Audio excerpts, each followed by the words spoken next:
Welcome to our channel Cinebrity. Amit Tandon the married guy stand up comedian ने उनके upcoming projects की बातें हमें शेयर किए हैं। आइए सुनते हैं उनकी जुबानी। एक्सपीरियंस इंटरेस्टिंग रहा मेरे लिए एक्चुअली। जब लॉकडाउन शुरू हुआ था तो uh, मुझे खाली बैठने की ज़्यादा आदत नहीं है, तो शुरू में तो मैंने वर्कशॉप्स करी थी वर्चुअल। तो जूम पे मैं वर्कशॉप्स करता था, जो कॉमेडी वर्कशॉप, जहाँ मैं कॉमेडी सिखाता था। और उस चक्कर में क्या होता था, we were raising some funds for different organisations. तो उस कारण से वर्चुअल प्लेटफॉर्म के साथ, जूम के साथ एक कंफर्ट लेवल बन गया। तो फिर I think with in a month धीरे धीरे जैसे कुछ क्वेरीज आनी शुरू हुई।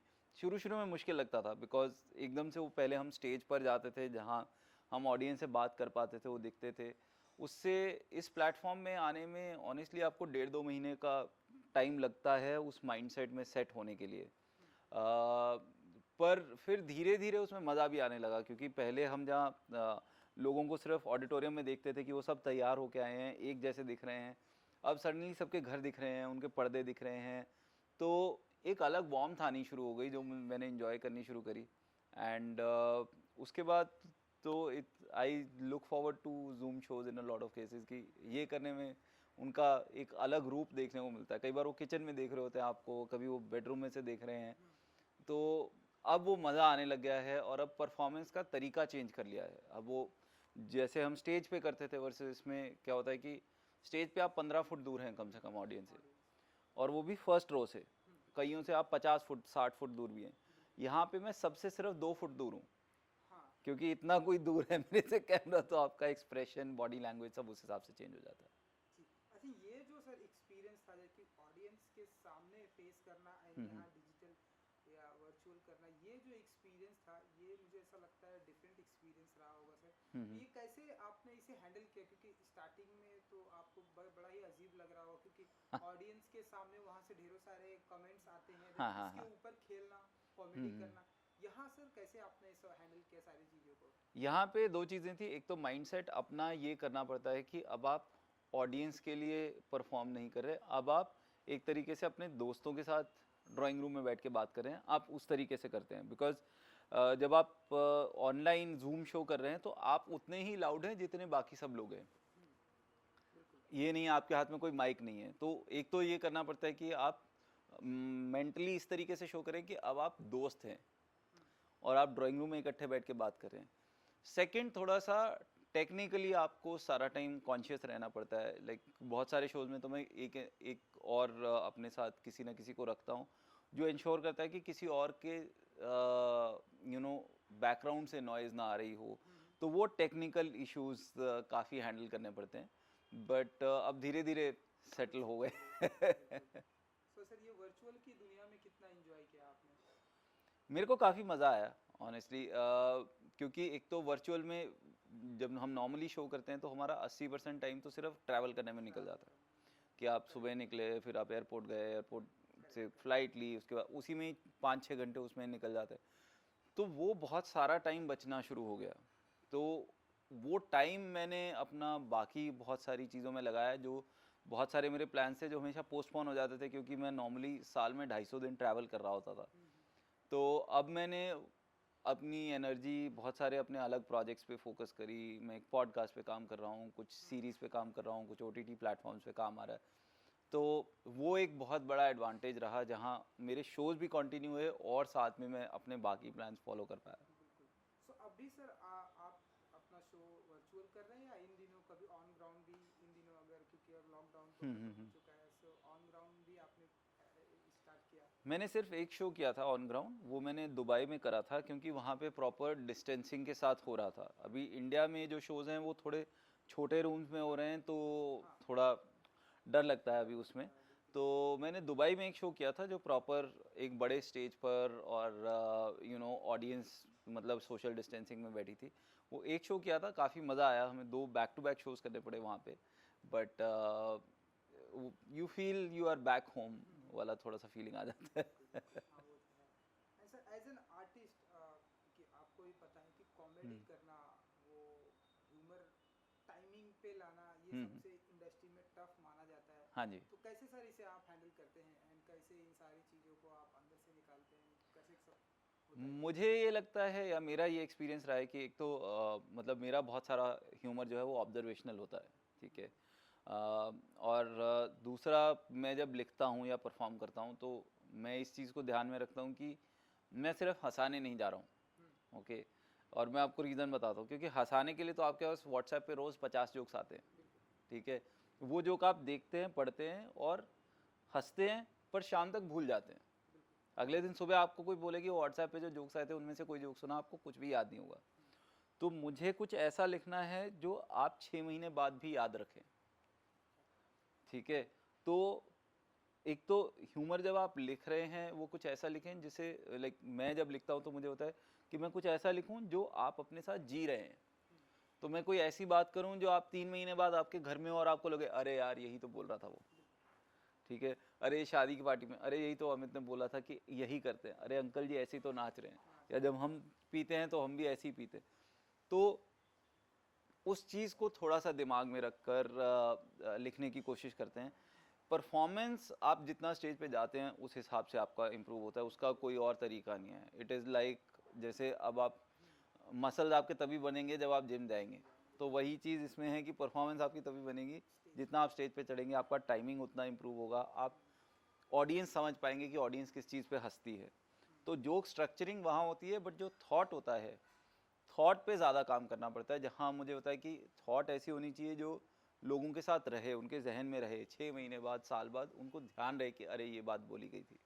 तो क्या बात है। एंड सर इन दिनों तो हम ऐसा माने कि ऑन ग्राउंड आपके शो अब चालू हो गए, क्योंकि माना कि आपने दुबई में ही किया था, तो अब इन दिनों क्या कुछ प्लानिंग है, कैसे कर रहे हैं आप?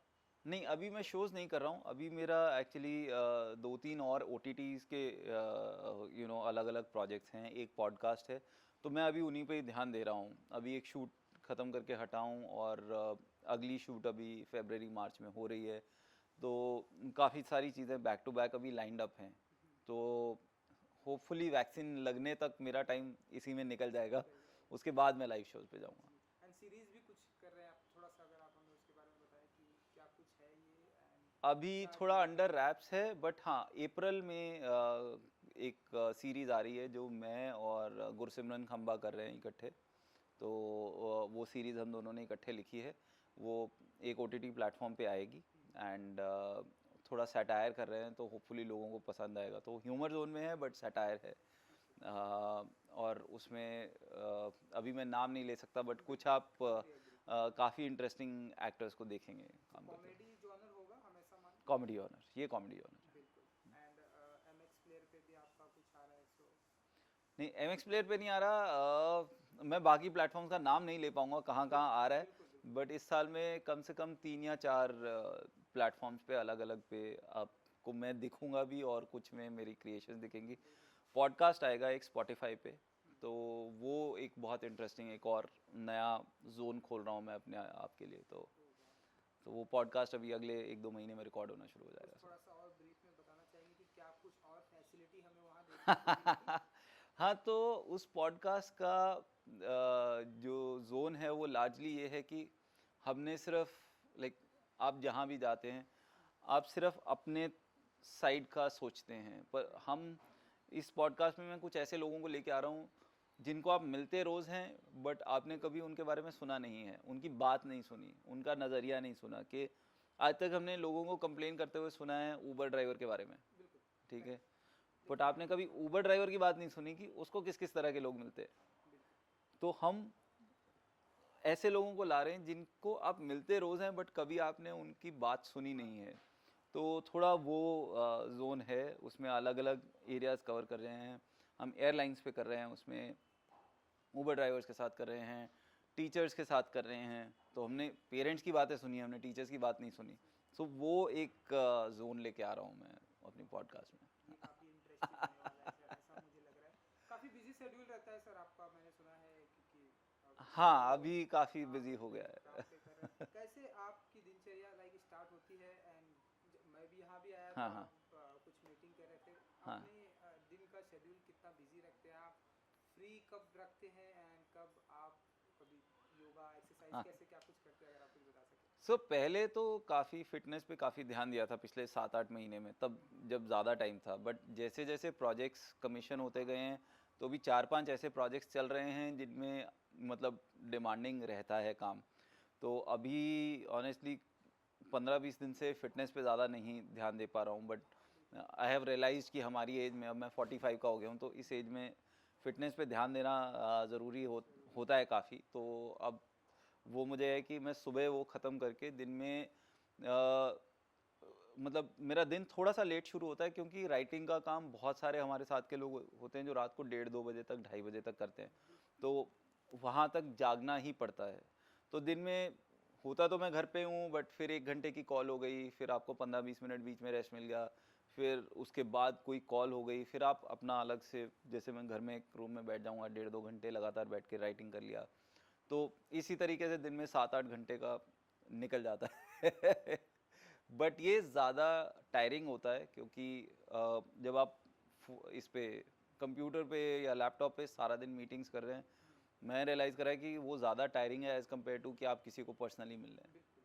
हाँ, तो ये तो ज़ूम इंटरव्यू हमारा होता है, ऐसा हम एक्सेप्ट करते हैं सर। हाँ, एज एन राइटर सर, जब आप कोई चीज़ें लिखते हैं हाँ एंड जी। वो चीज़ें जब आप पर्दे पर, टीवी पर देखते हैं, हुँ। जब मैं सिंगर से भी बातें करता हूँ हुँ। और उनका म्यूज़िक वीडियो आता है तो मैं बातें करता हूँ, आपसे भी जानना चाहूँगा कि कभी वो बहुत ही खुश होते हैं एंड कभी वो हुँ, बहुत ही ऐसे अपसेट हो जाते हैं कि यार जो मैंने चीज़ शिद्दत से लिखी, हुँ। जो मैंने प्रेजेंट किया, वो मुझे वहाँ देखने को नहीं मिला। तो ऐसा कभी आपके साथ भी हुआ है सर, कभी ऐसा? अभी क्योंकि इस साल आएगा तो देखने को मिलेगा, बट हाँ, मैं वो रियलाइज़ कर रहा हूँ कि एज़ अ राइटर आप क्या एनविज़न करते हैं और क्या स्क्रीन पे आता है, उसमें बहुत सारे स्टेप्स हैं, और कई बार तो वो आता भी नहीं है। जैसे अब हम जैसे शो लिखते हैं, तो हमने उसमें बहुत सारे पीसेस लिखे थे, तो हमने 50 लिखे थे, जिसमें से फाइनली हम 18 या 20 पीसेस ही करेंगे। तो एज अ राइटर मैंने रियलाइज़ करा है कि सिर्फ आपको ये नहीं सीखना कि आपको जोक लिखना कैसे है या आपको एक पीस लिखना कैसे है, आपको ये भी सीखना है कि उस जोक को कूड़ेदान में कैसे फेंकना बिल्कुल, है। सही कहा सर आपने। कि ये आपने लिखे थे, पर इसमें से इतने रिजेक्ट हो गए, और वो इसलिए नहीं रिजेक्ट हुए कि वो ख़राब लिखे थे, खराब, बिल्कुल। कई इसलिए भी रिजेक्ट हो जाते हैं क्योंकि बजट नहीं है। बिल्कुल। ठीक है, कई इसलिए रिजेक्ट हो जाते हैं कि जी ये उसके फॉर्मेट में नहीं बैठ रहे, लिखा ये अच्छा हुआ है बट उस फॉर्मेट में नहीं बैठ रहा है। तो आई थिंक इसमें आपको रिजेक्शन बहुत सीखना पड़ता है। और फाइनली हाँ वही है कि चाहे विजन मेरा है बट पैसा किसी और का लगा हुआ है, फिर डायरेक्टर जो है उसके साथ भी विजन अलग सोच मैच है करना उसकी। चाहिए। तो हाँ, वो कहीं ना कहीं आई थिंक कई बार आएगा लाइफ में कि हाँ आपका विजन नहीं मैच किया, बट वो that is team work. I think जब आपको टीम के साथ काम करना है तो हमें एक्सेप्ट करना पड़ेगा। बिल्कुल सर। एक आखिरी सवाल ये भी सर कि क्योंकि अब आपने राइटिंग पे भी ये किया है, हाँ जी। सो आने वाले दिनों में ऐसी कोई बिग बड़े बजट की फिल्मों में भी हम आपको ऐसे देखेंगे, या आप ऐसा कुछ काम कर रहे हैं, या आप बताइए? तो एक फिल्म स्क्रिप्ट मैं लिख रहा हूँ, हम्म। तो लेट्स सी, पता नहीं, बड़ा बजट तो पता नहीं मुझे, बट हाँ एक फिल्म स्क्रिप्ट भी लिख रहा हूँ, और एक शो है जो काफ़ी बड़े बजट का हमने लिखा हुआ है, जिस पे अभी काम चल रहा है काफ़ी तेज़ी से।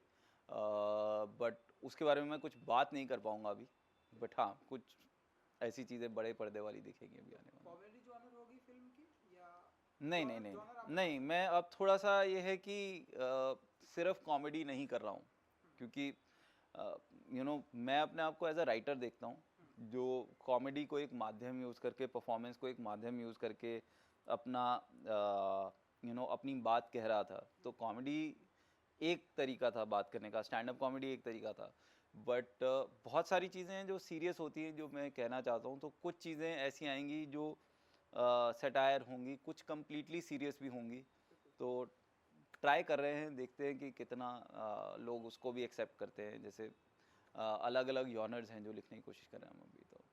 एक बात और सर, क्योंकि आप स्टेज पे जाते हैं, कई बार जब मैं लोगों से पूछता हूँ तो वो कहते हैं वो पूरी दुनिया ट्रैवल करते हैं, जैसे कि हाँ हाँ आपने हाँ। ये बताया कि कई जगहों पर जाना होता है, अभी हम्म। आप हाल ही में दुबई से आए। ऐसी कोई लोकेशन है, ऐसी कोई जगह है जब आप नेट पर देखते हैं, हाँ। यूट्यूब पर देखते हैं, हम्म। जहाँ पर लोग परफॉर्म करते हैं, या आपको यार यहाँ यहाँ ऐसे दिमाग में कभी क्लिक होता है यार यहाँ जाना है, लाइक हम्म। यहाँ जस्टिन बीबर परफॉर्म करते हैं, यहाँ बियॉन्से, ऐसे कुछ दिमाग में आता है कि इस जगह पर जाकर ऑडियंस के सामने जो है हाँ हाँ। परफॉर्म कर, ऐसी कुछ कभी दिमाग में आता है एज एन आर्टिस्ट?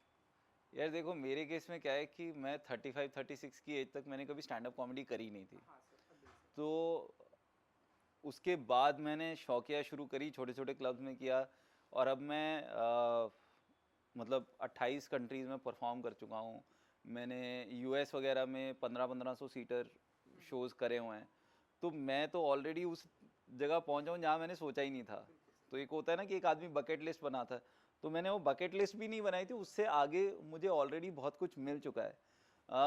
लालच आदमी कर सकता है हमेशा, लालच आदमी कर सकता है कि अभी हाँ मैडिसन स्क्वायर गार्डन में एक बहुत प्यारा रूम है जो 3000 सीटर है, तो मन है कि किसी दिन वहाँ भी परफॉर्म करने को मिले। बट अगर नहीं भी मिलेगा तो मैं बहुत खुश हूँ, मतलब क्योंकि मैं तो कभी ये सोचा भी नहीं था कि यूएस जाके मैं 50 शोज करूँगा 6 महीने में, जो करने को मिले। सो आई विश कि सर आपको गार्डन मेडिसिन गार्डन में परफॉर्म करने का मौका मिले। Thank you. And जाते जाते अपने फैंस के लिए अगर कुछ कहना चाहेंगे जिन्हें आपके शो का, स्क्रिप्ट राइटिंग का, हर चीज़ों का बेसब्री से इंतजार होता है? तो मैं सिर्फ इतना कहना चाहूँगा कि अभी तक आपने एक साइड देखी है मेरी जोक्स की या स्टैंड अप कॉमेडी करते हुए की, बट अगले 1.5-2 साल में होपफुली आपको पसंद आए। मैं कुछ कहानियाँ लेकर आ रहा हूँ, कुछ स्टोरीज़ कुछ अलग अलग दौर से लेकर आ रहा हूँ। सो उम्मीद करता हूँ कि आपको पसंद आए। सो बने रहिए, जुड़े रहिए, और अगर कुछ ख़राब लगे तो मुझे आप डायरेक्ट मैसेज कर सकते हैं, तो सोशल मीडिया पे बता सकते हैं। जो आपको नहीं भी अच्छा लगे तो हम कोशिश करेंगे उसको इम्प्रूव करने की। थैंक यू सर हमसे बात करने के लिए। Thank you, thanks a lot ji, thank you. Arun ji एक चीज इन्होंने गुरसिमरन खंबा का नाम लिया हमारा, because Khamba was also our client. So what happens is कभी कभी मीडिया ना सेंसेशनलाइज करने का कोशिश करेगी। ओके। तो अगर हम खाली वही पीस, हाँ डोंट टेक हिज नेम, हाँ हाँ से कोई भी दूसरा राइटर या प्रख्यात समथिंग आप वो बोल दीजिए, ओके। जस्ट फॉर सेफ्टी से, बिकॉज अपने बेस पे इंटरव्यू है ना, it is on Amit, it's हाँ, हाँ। टेंजेंट नहीं आना चाहिए हाँ हाँ इसके लिए, सोनल कुछ कह रही थी? समझा? हाँ वो फिर हाँ चाय उसको बोल दे रखते अभी अभी, हाँ थोड़ा सा पॉज है। वो फ्लो में हाँ बोल रहे हैं ना, क्या? हाँ वो तो है। आपके पास 2 कॉपीज हो जाएंगी, यही उसको बोल सकते हैं। हाँ हाँ हाँ ओके। एडिट भी हो सकता है, but I am just saying they can take a call. हाँ एडिट भी हो सकता है, हाँ हाँ बिकॉज़ इतना प्यारा पीस चल रहा है, हाँ, हाँ। फ्लो में चल रहा है, हाँ हाँ तो let us give them an option for that. Okay हाँ, वो मैं क्वेश्चन से यहाँ से ये वाली कॉपी उठा लेता हूँ। Okay okay okay. चलो। हाँ जी सर, आप हाँ। कुछ कहना चाहते हैं? सो एक सीरीज़ आ रही है जो सटायर में लिख रहा हूँ, एक और काफ़ी फेमस स्टैंड अप कॉमेडियन के साथ, जो हम दोनों ने मिलके पिछले 6-8 महीने में लिखी थी, और वो सोनी लिव पे आ रही है मोस्ट प्रॉब्ली। तो वो उसमें कुछ कमबैक्स भी हैं, जो लोग कॉमेडी में बहुत अच्छा काम कर चुके हैं उनके कमबैक्स भी हो रहे हैं, तो होपफुली लोगों को पसंद आएगी। आई विश कि लोगों को पसंद आएगी sir. Thank you, good luck. Thank you, just thank for you. Safety से। हाँ। हाँ जी। और ऐसे ही मज़ेदार खबरें जानने के लिए हमारे चैनल को लाइक और सब्सक्राइब करना ना भूलें। Thank you.